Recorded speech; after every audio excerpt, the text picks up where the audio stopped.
नमस्कार, रिया किचनमध्ये तुमचे अगदी मनापासून स्वागत आहे। आज आपण बघणार आहोत काकडीचे थालीपीठ। बनवायला अगदी साधी सोपी रेसिपी आहे। 5 ते 10 मिनिटात तयार होते। सकाळच्या टाइमात नाश्त्याला उत्तम पर्याय आहे। तुम्ही हे थालीपीठ दहीसोबत किंवा साससोबत सुद्धा खाऊ शकता। चला तर मग अधिक वेळ न घालवता आपण रेसिपीला सुरुवात करू।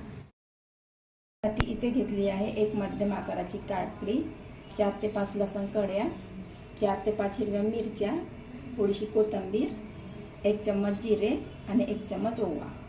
आपल्याला लागणार आहे त्यासाठी 1 वाटी गव्हाचे पीठ आणि 1 वाटी ज्वारी बाजरीचे मिक्स पीठ आणि आपण यामध्ये 2 चम्मच बेसन सुद्धा घालणार आहोत।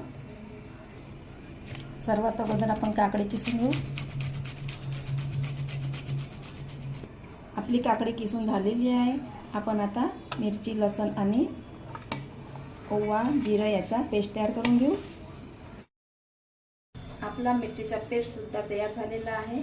आता आपण थालीपीठसाठी लागणारे पीठ तयार करून घेऊ। त्यासाठी मी इथे गव्हाचं पीठ घालून घेत आहे। यातच आपल्याला ज्वारीचं बाजरीचं पीठ घालून घ्यायचं आहे।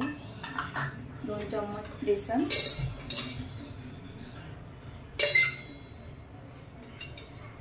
त्यानंतर आपल्याला यामध्ये काकडी घालून घ्यायची आहे।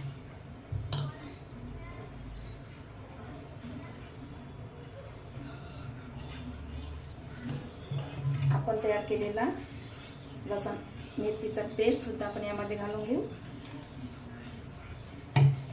यानंतर आपल्याला थोडंसं लाल तिखट आपण थोडे घालू, कारण मिरची पण घातली आहे। थोडीशी हळद आणि चवीनुसार मीठ।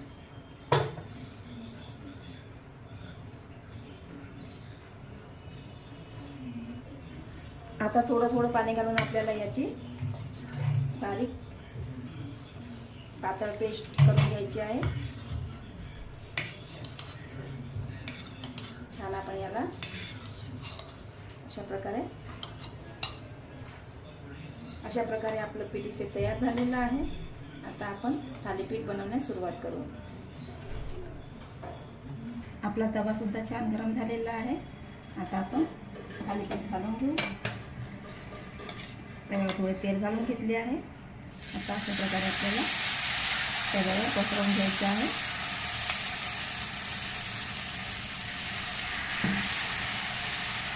छान आपण हळूवारपणे याला पसरवून घ्यायचं आहे। आता आपण यावर झाकण देऊन याला 5 मिनिट शिजवून घेऊ।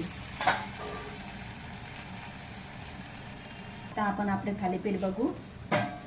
आपण या थालीपीठला दुसऱ्या साईडला पण पलटी करून घेऊ। अशा प्रकारे आपले थालीपीठ इथे दुसऱ्या साईडने ते छान पकलेले आहे। आपण यावर थोडेसे तेल घालून घेऊ।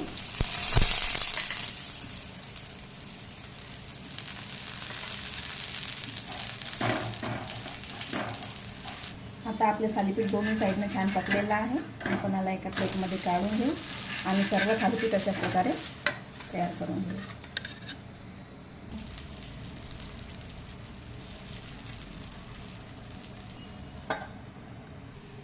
आपले सर्व थालीपीठ इथे तयार झालेले आहेत। व्हिडिओ आवडल्यास लाईक करा, शेअर करा। पुन्हा भेटू अशाच नवीन व्हिडिओमध्ये। व्हिडिओ बघितल्याबद्दल धन्यवाद।